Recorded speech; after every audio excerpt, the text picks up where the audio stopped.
Okay, hello everyone, welcome back to the NPTEL course Fundamentals of Protein Chemistry. This is week 9 and in this class we'll be discussing about membrane proteins and transport, and we'll be solving MCQs and MSQs based on these. Okay, so this is a very important topic and very interesting as well. So for this I would recommend you to go through the books Bruce Alberts and Lorish. So you can refer to these books besides your Leninger and Voigt and Voigt, and I have also provided many links to many good websites that you can refer to. Okay, so let's start with the session.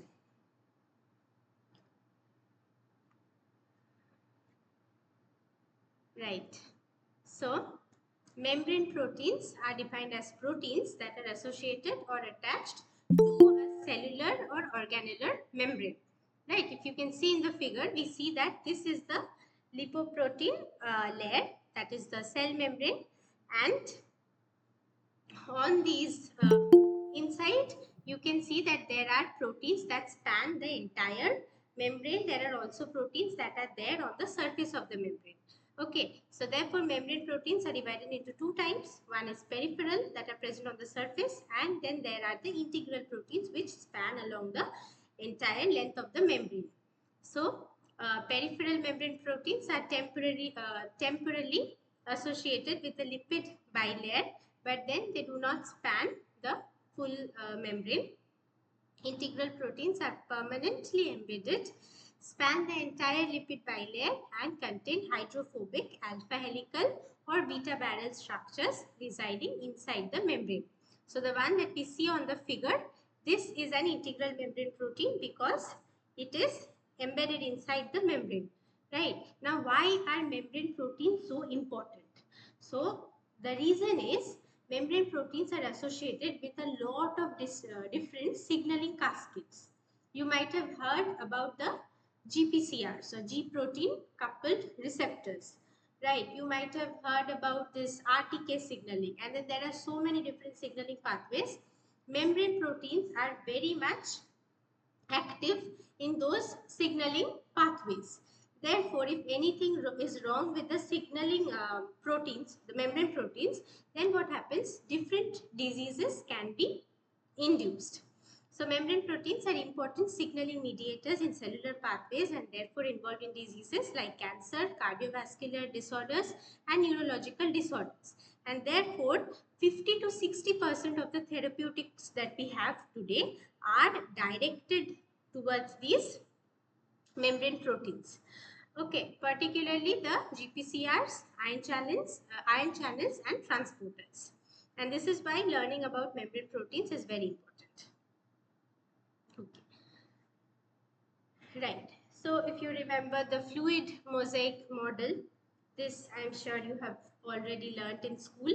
So we'll just brush up and then we'll go for the MCQs. Okay, so this is your lipid bilayer that you can see, and the phospholipid head and tail can be seen here. This is the integral membrane protein in the center, you can see the protein channels. This is a transport channel. Then the globular protein is seen as a peripheral protein on the membrane. This can also be called surface protein. And onto the surface protein, these tiny oligosaccharide molecules are attached. These are sugar moieties. Okay, this is how the fluid mosaic model looks like. And this is a transmembrane protein here. And we see that this is a protein channel. Channels are important for transport of different molecules. We learn about all of that soon. Okay, so we come across one MCQ. Now to solve this MCQ, all that you need is the knowledge from your previous lectures. Okay, so a structure is given to you and they are asking you what kind of motif is present in this figure. So you can answer this question in the chat box. Okay. Is it an alpha helix? Is it an alpha helical bundle? Is it a beta sheet or is it a beta helix? Which one do you think this is? D. Okay, D is a beta helix. That is very correct. Yes, this is a beta helix. Now, how do we know it's a beta helix? See, these are actually beta sheets. But then the beta sheets are traveling in such a way, they are connected in such a way that they are forming a helical structure. Right? And if you look at an alpha helical bundle, this is how the alpha helical bundle looks like. So this is definitely not an alpha helix and there are so many beta sheets arranged together to form a beta helix. Alright. Okay. Now we'll go to the next question. Next question is again based on the fluid mosaic model. So you can try to answer this. They are asking you what does X and Y represent in this figure.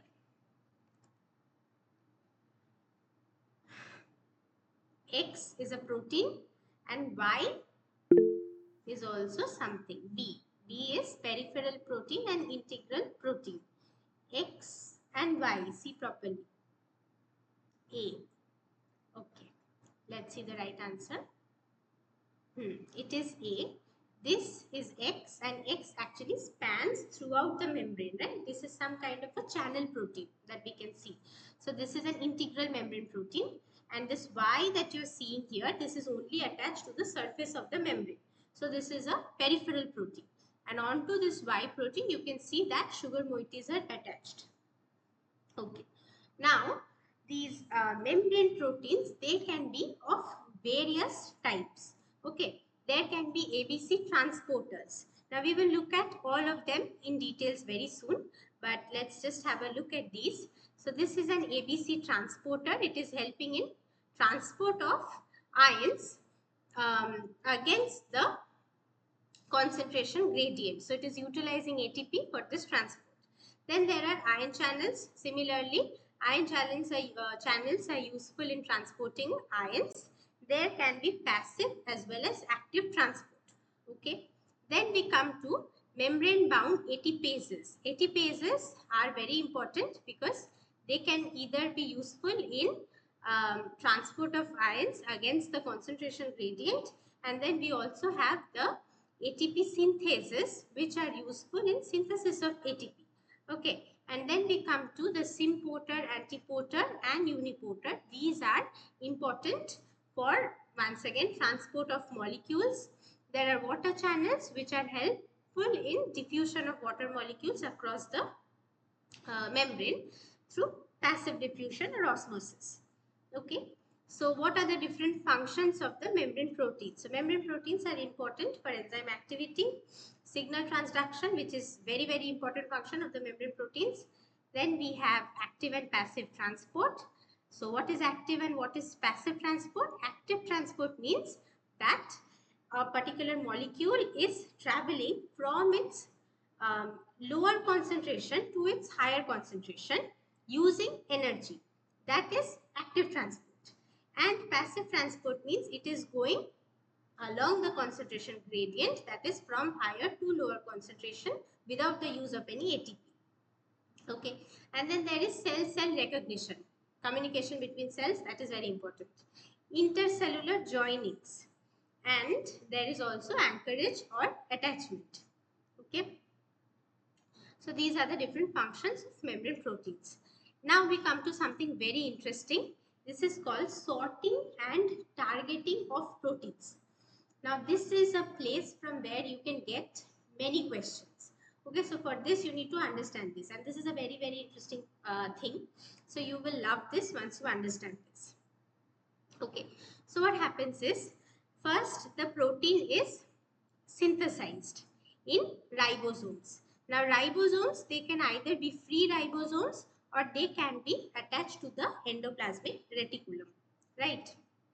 Now what happens during its synthesis, there can be a particular sequence of amino acids attached to the newly formed polypeptide. Okay, this is called a signal peptide. Now this signal peptide is actually directing the protein to go to a particular location. Let's say mitochondrial signal peptide or chloroplast signal peptide or ER signal peptide. Okay, so other proteins actually recognize this signal peptide and they catch hold of this particular newly formed protein and take it to that particular organelle.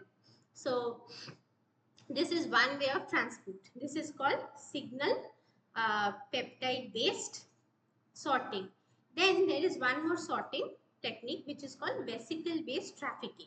So these are useful for the proteins that are going outside the cell, or they are, let's say, membrane proteins. Then they will be packaged into vesicles and they will be sent off, and the vesicles will travel from your ER, endoplasmic reticulum, to the Golgi, and then from the Golgi they will bud out, right?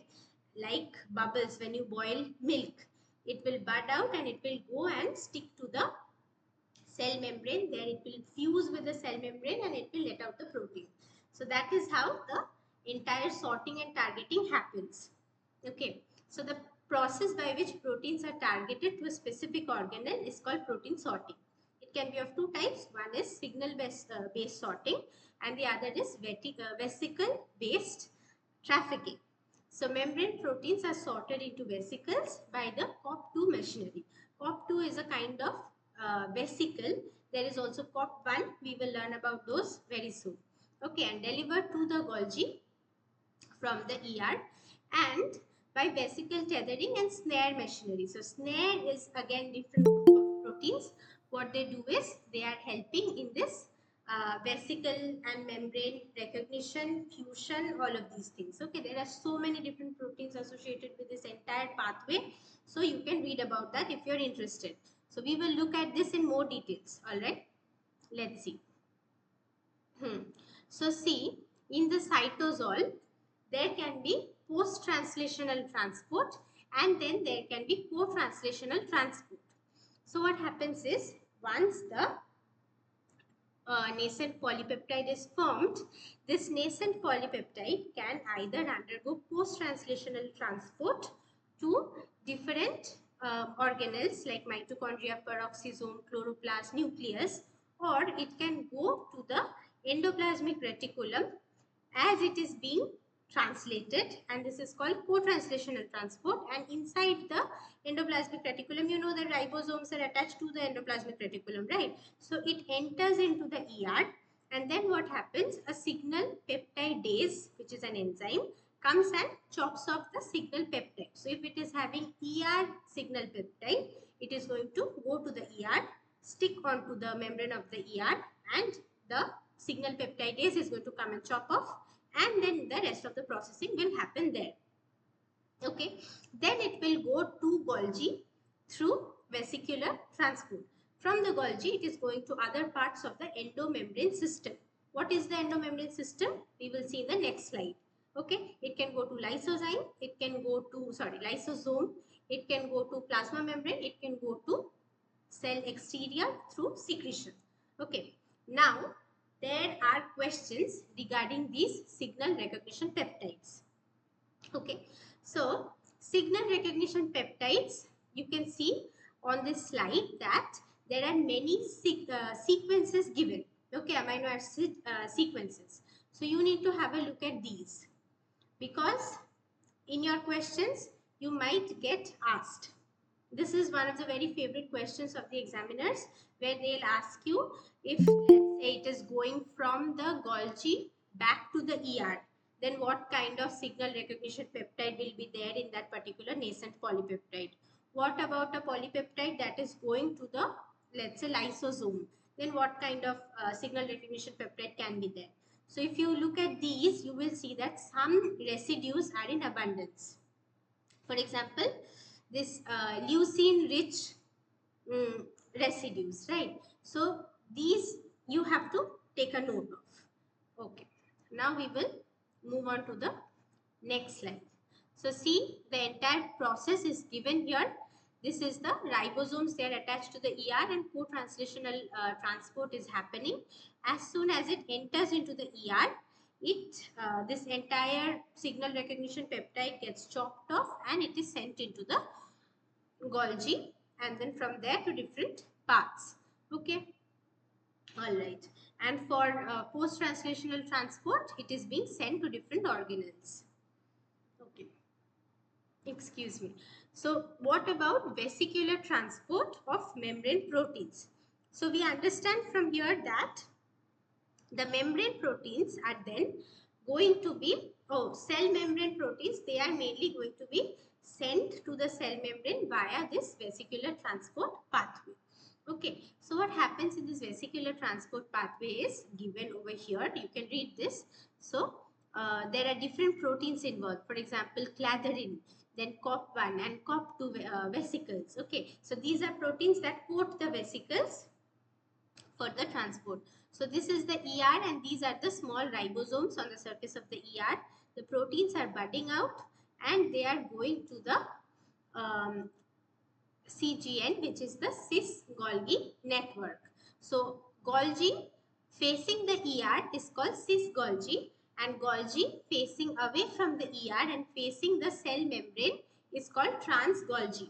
So this is cis-Golgi and the ones in the middle are called median Golgi, and then there is trans-Golgi. So through this network, so COP2 mediated vesicles, they travel this way, but COP1 mediated vesicles, they travel this way. Right, so see, COP1 vesicles mediate the recycling of the ER proteins and are also thought to mediate the transport of cargoes between Golgi stacks. So this is where the COP1 mediated vesicles are going to travel, but then we are more interested in the COP2 mediated vesicles which are traveling across the trans-Golgi network. Okay, so you can read this entire thing and then it will be clear to you. Similarly, through this pathway, there can be retrieval, there can be endocytotic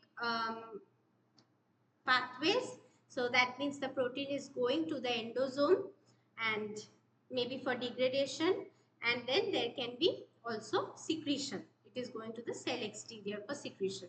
Right, so please go through this. Right, now we will move on, and this is what you can see. So see, it has been explained again and different components are mentioned here. For example, snare protein. And then you have clathrin. Clathrin is the protein that is coating the vesicles. Okay. So after synthesis in the endoplasmic reticulum, the membrane proteins are sorted into vesicles by the coatomer, protein complex 2, that is COP2 machinery, delivered to the Golgi complex by vesicle tethering and snare machinery. So intra-Golgi transport and retrograde, that is from Golgi to ER, that is mediated by the COP1 machinery. At the trans-Golgi network, the proteins are sorted into vesicles once again. Intrinsic sorting motifs are there and cytoplasmic adapter complexes are then transported along the cytoskeletal elements that we learnt about in our previous class to the plasma membrane. So protein delivery to the plasma membrane is mediated by vesicle tethering and snare machineries. Right. So this is all you can study about. Right. Now we will go to the next part, which is a question.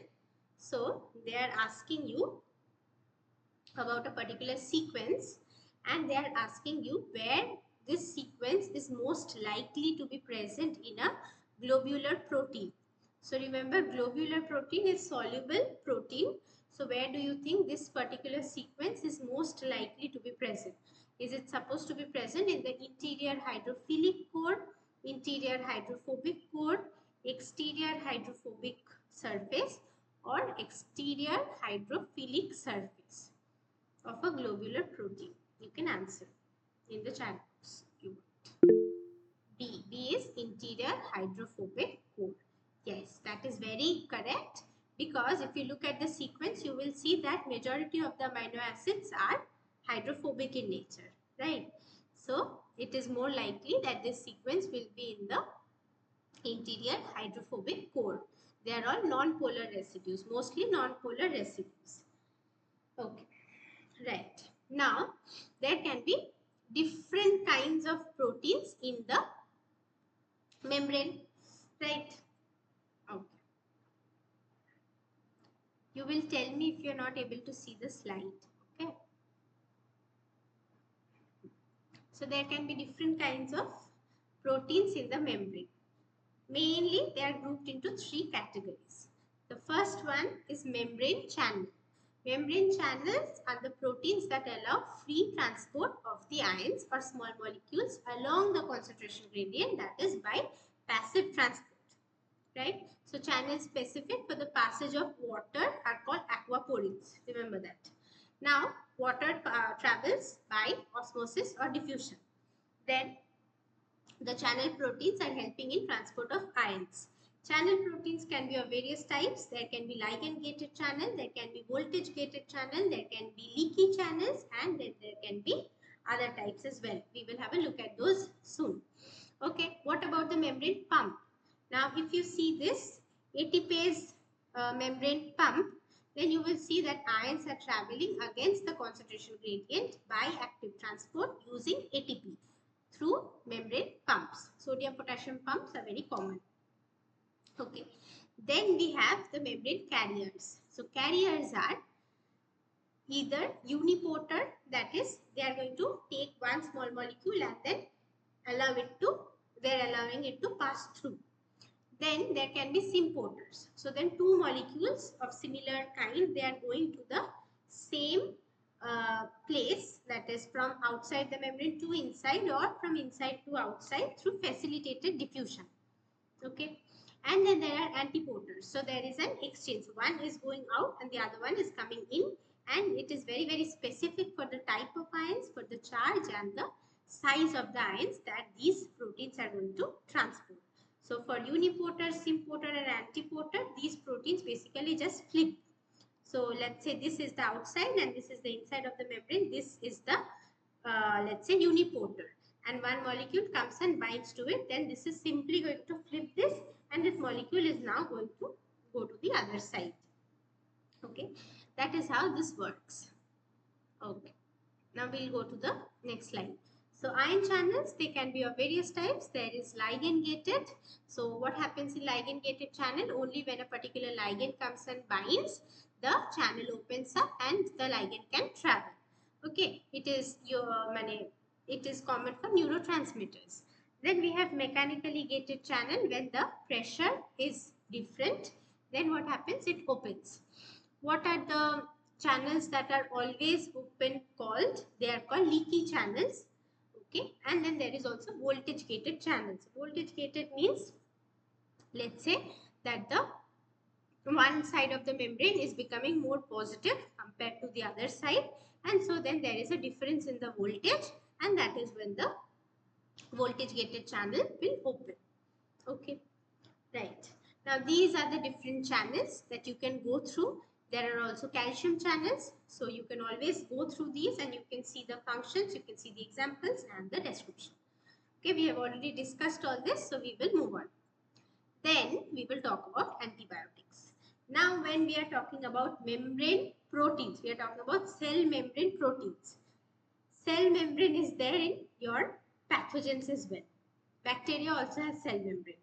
So humans have devised very important compounds that are going to target the cell membranes of these pathogens and prevent their growth so that we do not fall sick. Okay, and these are called antibiotics. So antibiotic is a substance that is produced by one living organism, and it is going to prevent the growth or it is going to kill another living organism. Okay, so antibiotics can be directed against cell wall synthesis of bacteria, nucleic acid synthesis, protein synthesis, cell membrane, and different other mechanisms, right? So here we will be talking about the antibiotics that are directed against the cell membrane of bacteria. Okay, I have provided the websites for these antibiotics. Antibiotics are very important. You will always get questions from antibiotics. So you have to remember what antibiotic is active against what particular process in the bacteria and how it is preventing the bacteria from growing or any other process, right? So an example is given here. So these are the different examples that you can go through. These are all the antibiotics that target bacterial cell membrane, right? So polymyxins, they bind to the liposaccharide and phospholipid in the outer membrane of gram-negative bacteria, disrupting the cell membrane integrity and causing cell lysis. So if you remember, bacteria are of two types. One is gram-positive, one is gram-negative. You will distinguish them using the gram stain, right? And what you will do is the gram negative bacteria and gram positive bacteria have different cell wall composition. I think we have this in the upcoming classes, or you can learn about them. Okay, there is lipopolysaccharide. So that is how they are different. And so one of them have very thick cell wall, the other one has thin cell wall. And these polymyxins, they are useful in attaching to the cell membranes as well. Okay, so there are different examples. Please go through them. Okay, right.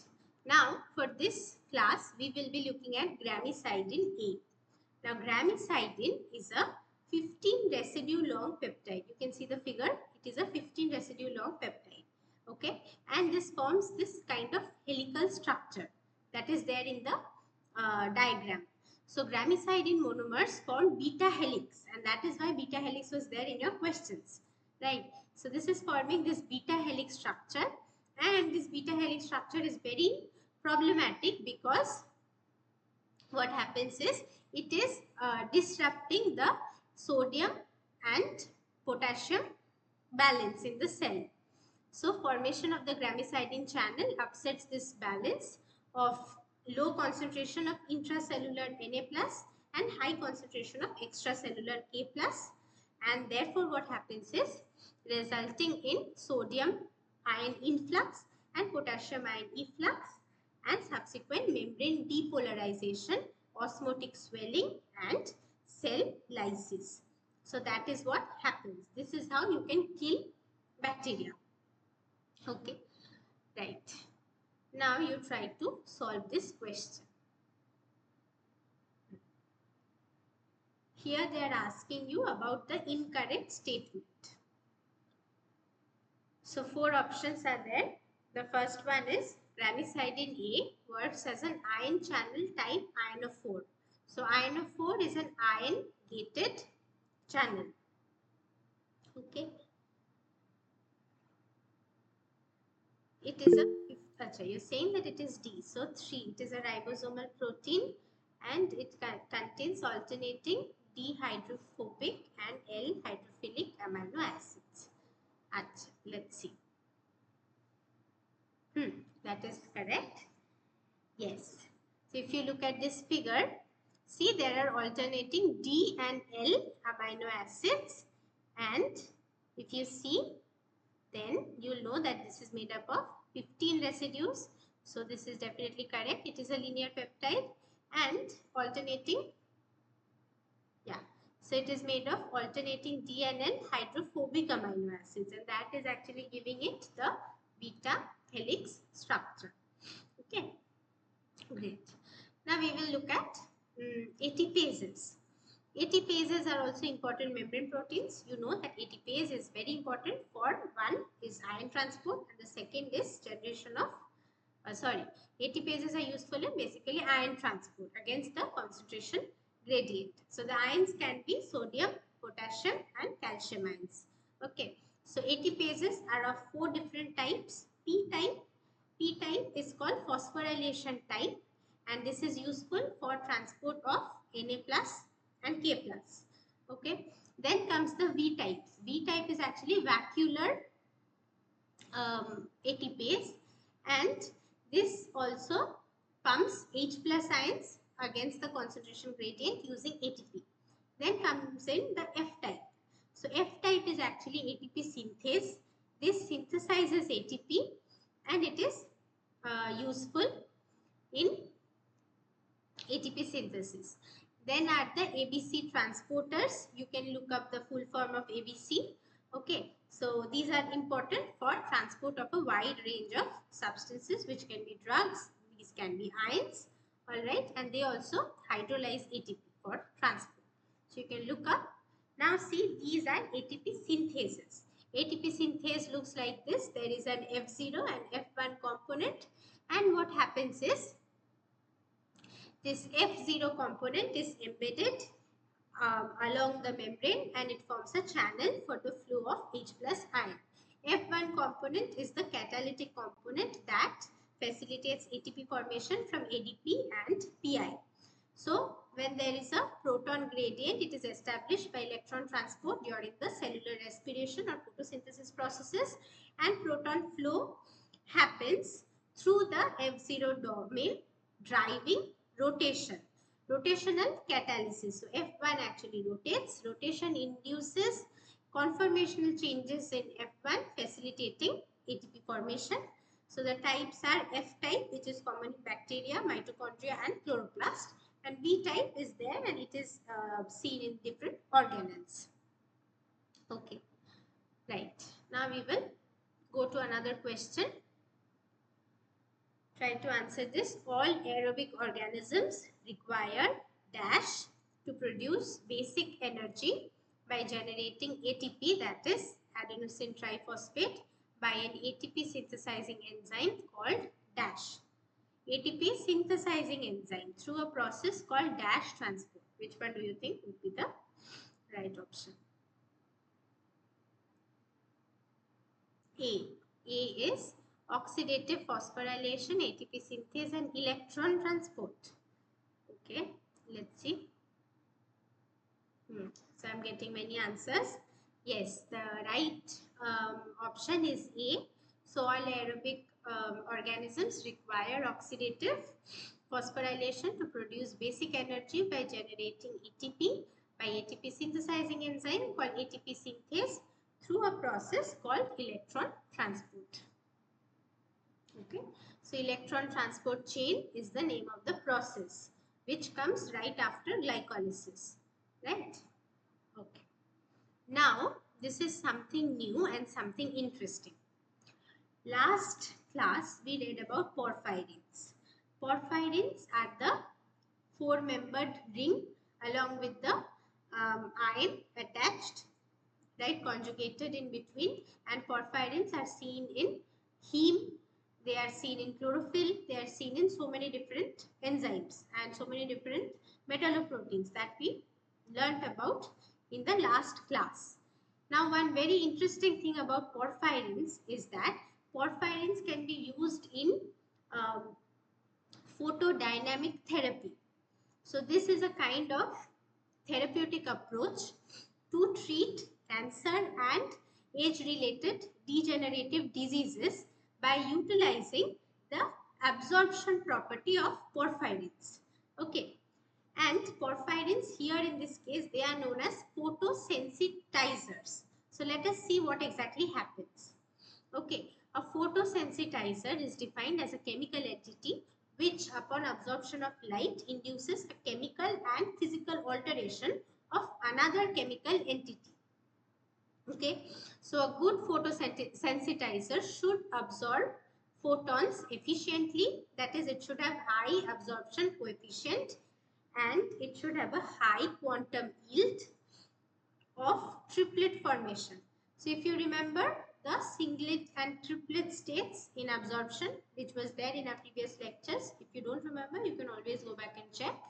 Okay, so the triplet state should live long in order to have time to react with the neighboring target molecules. Okay, so most compounds that form triplet state that are able to produce radicals and reactive oxygen species have a tricyclic, heterocyclic or porphyrin-like ring structure with conjugated double bonds and a pi electron system. Okay, so normal heme if you take and if you subject it to light, it is not going to undergo any kind of photochemical reaction. Okay, it is not going to undergo. But if you take heme, if you remove iron from heme, and if you only have the ring structure of the porphyrin, okay, only the 4 pyrrole subunits together, then it actually becomes active and it is going to yield reactive oxygen species.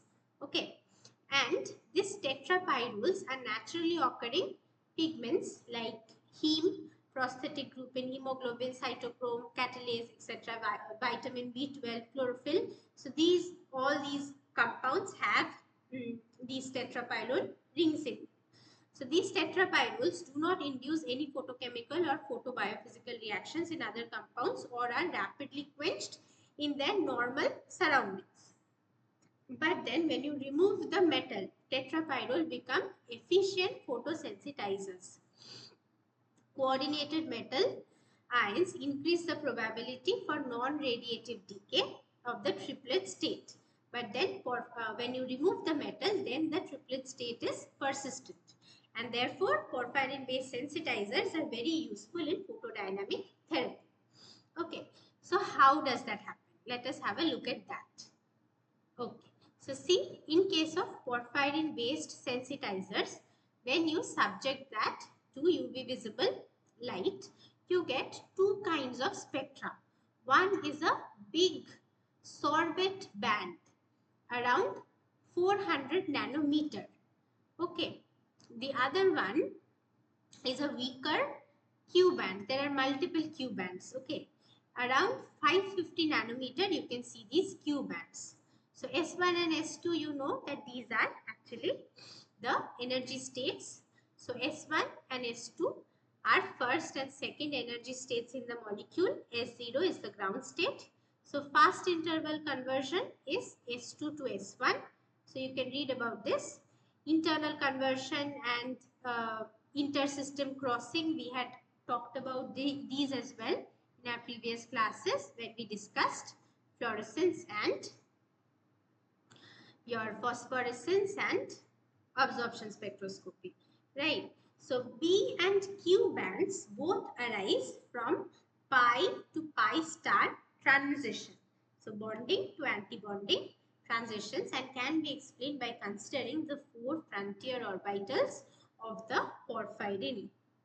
So this is something very interesting and you can have a look at this if you are interested. Okay, so for our question, this much is sufficient.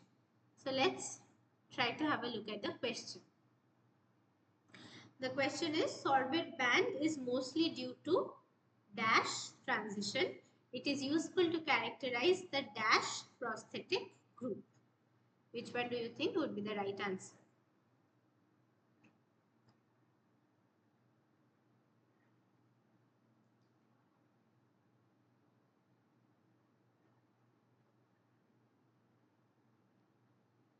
C. C is pi to pi star and heme. Yes, that is true.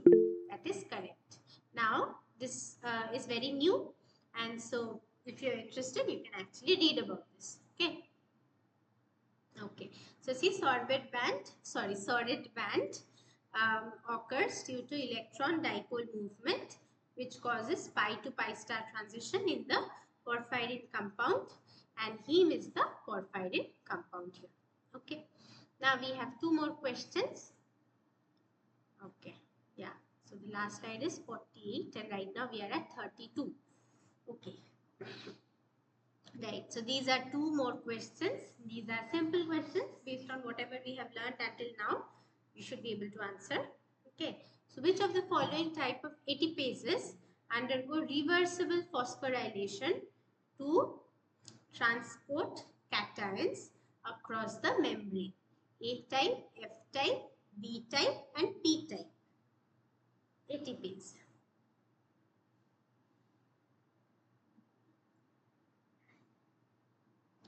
Then we have the second question as bacterial porins. Bacterial porins are beta barrels. Which amino acid do you expect to be particularly abundant at the entrance of a beta barrel that is specific for phosphate ions?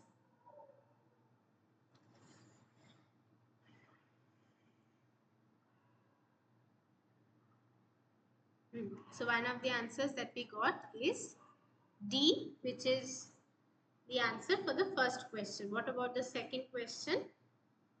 Try to answer this. So bacterial porin is a membrane protein and this is a beta barrel. Okay, D and D. Alright. Which amino acid do you expect to be particularly abundant at the entrance of the beta barrel for phosphate ions? Think. B second. Achha, let's see. Okay. For the first one, it is D. You're correct. P type undergoes phosphorylation reversibly by internal phosphorylation mechanism during the transport of cations. Okay.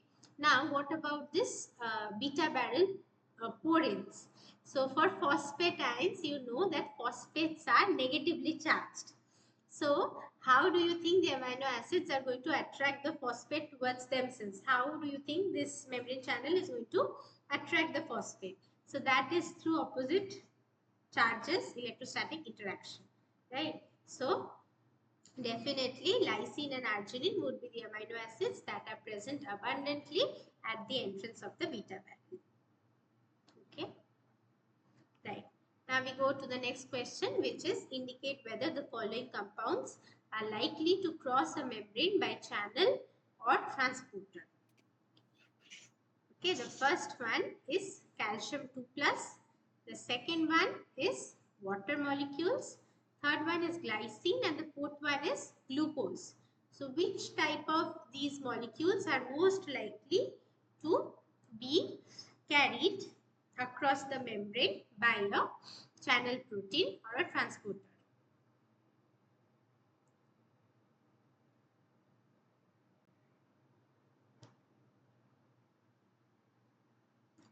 A is calcium and water. These are going to be carried by channel proteins, and 3 and 4 are going to be carried by transporter proteins. Right, let's have a look at the answer. Yes, you're correct. So, glucose, you know that this undergoes facilitated diffusion with sodium ions. Okay. And glycine also undergoes transport using transporter proteins. But then membrane channels are useful in transporting the small entities like Ca2+ and water. Okay. For water, the name is aquaporin. Okay. Right. Now, if a substance is uncharged, what information would you need to predict whether the transport will be thermodynamically favorable or not? If it is uncharged, what information do you need to know that a particular molecule is going to be transported and the transport process is thermodynamically favorable or not?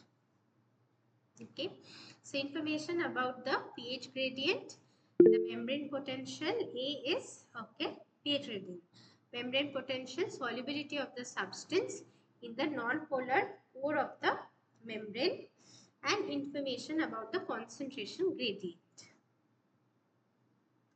C, solubility of the substance in the non-polar core of the membrane. Okay.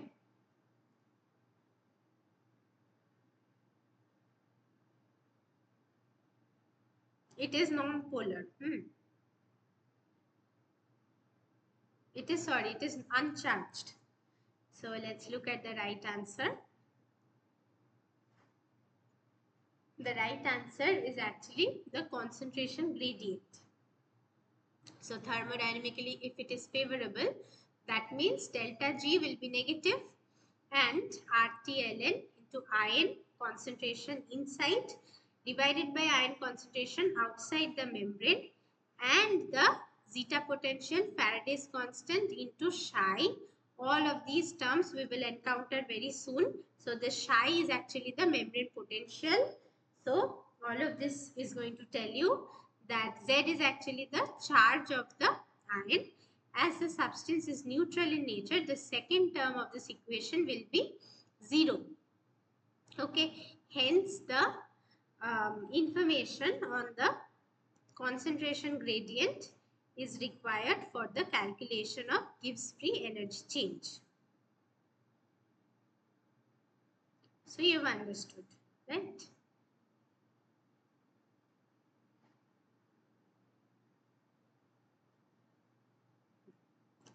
Now we will look at another very important concept, and this can come for numericals. Okay, this is the Nernst equation. So Nernst equation is very important for transport of molecules across the membrane. Okay, so the equation for Nernst is used to calculate the cell potential of an electrochemical cell at any given temperature, pressure and reactant concentration. So E is equal to E naught minus RT divided by NF into Ln into Q, where Q is the reaction quotient, R is the universal gas constant, and N is the amounted moles of the electron transferred. F is Faraday's constant, T is temperature. Another equation, this is even more important, these are all derived. Okay, so you can look at the derivations as well. So E is equal to RT divided by ZF ln CO by CI. So E is the membrane potential and it can also be represented as V. R is the universal gas constant. T is temperature in Kelvin. Z is the charge of the ion. F is Faraday's constant. Ln is, you know what Ln is. And CO is the concentration of the ion outside divided by the concentration of the ion inside the cell. Okay, so Nernst equation is very important for calculation of ion equilibrium potentials, informing the membrane potential, action potentials, muscle contraction and ion transport mechanisms. Okay. Now you will be asked many questions on this Nernst equation. So this equation is also important. You can look up what psi is and you can go through this. So yeah, now this is the one, this is a question where they are asking you calculate the Gibbs free energy for the oxidation of 2 moles of NADH by oxygen. Okay, so Faraday's constant is given, you have to calculate the Gibbs free energy. So you can calculate or we can look at, please discuss the previous question. Okay. Right, so this is the previous question. The previous question is, if a substance is uncharged, then what information do we need to know whether it can be transported across a membrane or not? So for that, you need to know that for a process to be spontaneous, we know that the delta G of the process should be negative. Okay. Second previous. Achha.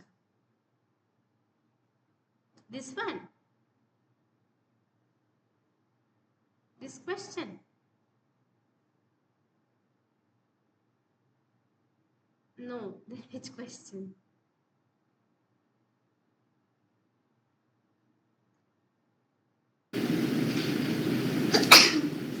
Question. You tell me which question. Okay, I'll go back and then whichever question it is, you tell me, okay? These questions.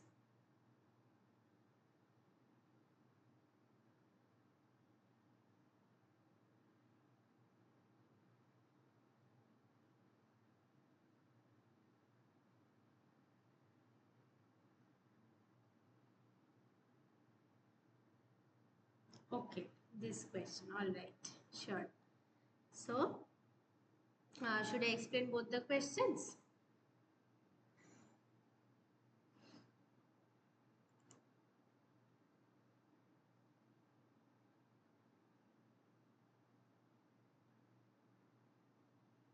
Bacterial proteins. Bacterial, that is actually porine. Porine is a membrane protein. Okay. Porine is kind of a basically channel protein. So through this porins, different ions go in. Okay. So these bacterial porins, they are beta barrel shaped. Now you know from our today's discussion what is exactly beta barrel. Alright.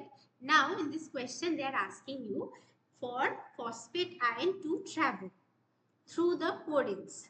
What charge should the top portion of this porin have? The rim portion, to attract the phosphate ions. Right. So phosphate ion, you know that it is having charge -3. Right. Therefore, the entrance of this beta barrel should be positively charged. Otherwise, how are you going to attract the phosphate group to the porin and then let it pass through?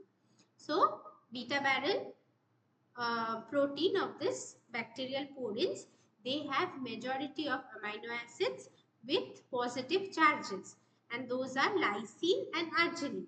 Both of these are basic amino acids, right? So that is how it is going to attract this particular phosphate ion to come into it and pass. So as phosphate ion is negatively charged, to transport an anion through the beta barrel, positively charged amino acid should be present at the entrance of the beta barrel, and hence lysine and arginine amino acids are present abundantly in the entrance of the beta barrel. Okay, is that clear? Okay, great. So we'll carry on. This, you have a look at this equation. Okay, whether this is osmotic pressure, what exactly this is, you have to find that out. Okay, right. Now we will have a look at this question. To solve this question, so to solve this question, you will have to use this particular equation. So see the relation between standard Gibbs free energy, which is which is G naught, and standard electrochemical potential, which is delta G naught is equal to minus NF into delta E naught. In this equation, N is the number of electrons involved in the reaction, F is the Faraday's constant, and N is equal to 2 in this reaction because 2 electrons are getting like added, right? So yeah, so 2 is N is equal to 2, and delta E naught is 2 into your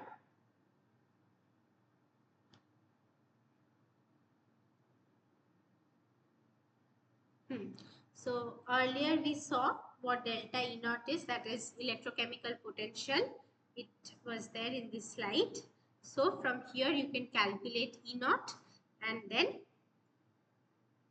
this is R into T. So that they have done, and then this is the voltage. So then finally we get this much volts, and then delta G naught is coming out as this. So that is how you can solve this question. Okay. Next up, we have a very simple question.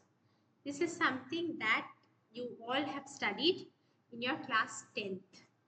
So I don't think such easy questions are going to come up in your exams, but then let's try to solve it. So classify the type of solution as isotonic, hypotonic, and hypertonic. Okay. So you are saying that it is A. What is going to happen when the solution is isotonic, hypotonic, and hypertonic? What is going to happen to the shape of this particular thing, right? So C is the right answer. A hypotonic solution is one that has lower solute concentration than the solvent concentration, and on the other hand, hypertonic has higher solute concentration relative to the solvent. Isotonic solution is defined as a solution that contains the same concentration of the solute and the solvent. So basically in this case you have to take into consideration the environment outside this small cell, let us call it a cell. So basically for hypotonic, let's say for isotonic, the solute concentration should be exactly equal in both the cases. So water is getting in and water is getting out at the same rate. That is isotonic. That should be your isotonic, right? For B, that is hypotonic. Here what is happening? The solute concentration inside is less than the solute concentration outside, and so this part is more diluted, and so more water is getting in and this cell is actually bulging.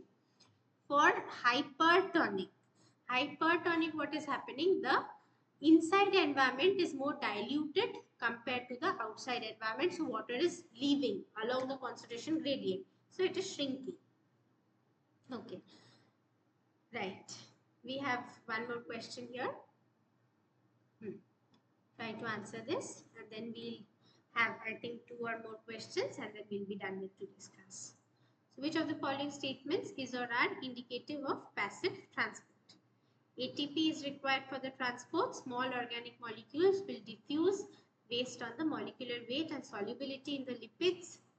Molecules are transported from low to high concentration gradient, and molecules are transported from high to low concentration. Right, so all of you are answering that it should be C. Very good. Let's look at the right answer.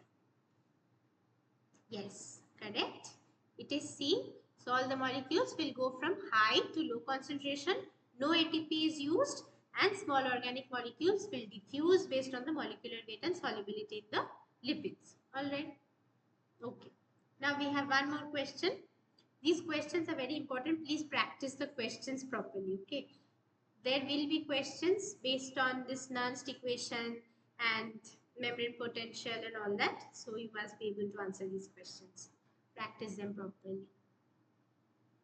So at 37 degrees centigrade, the internal cell concentration of sodium is 20 millimolar and the external concentration is 340 millimolar. Calculate the minimum membrane potential required to transport the sodium out of the cell. So Faraday's constant is given, R is given.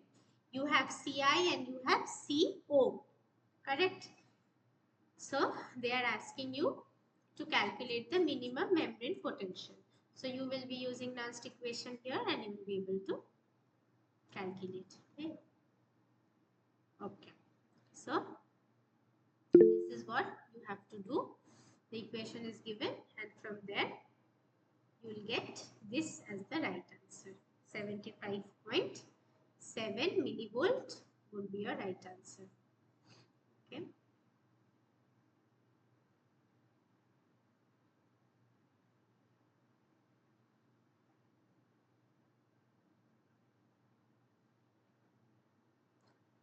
Right, so we have come to the end of the class, I guess. Yes, we have come to the end of the class. These are the different references that you have to go through, okay, to understand this entire topic better. So many websites are there. The first 4 are 4 books that you can refer to. All right, thank you for your time. Thank you for listening to me all this while. If you have any questions, you can ask me. Otherwise, we can end the session.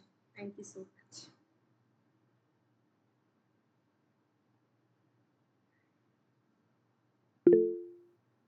Share the PPT. Yeah, sure. I'll share the PPT. No problem. Thank you so much.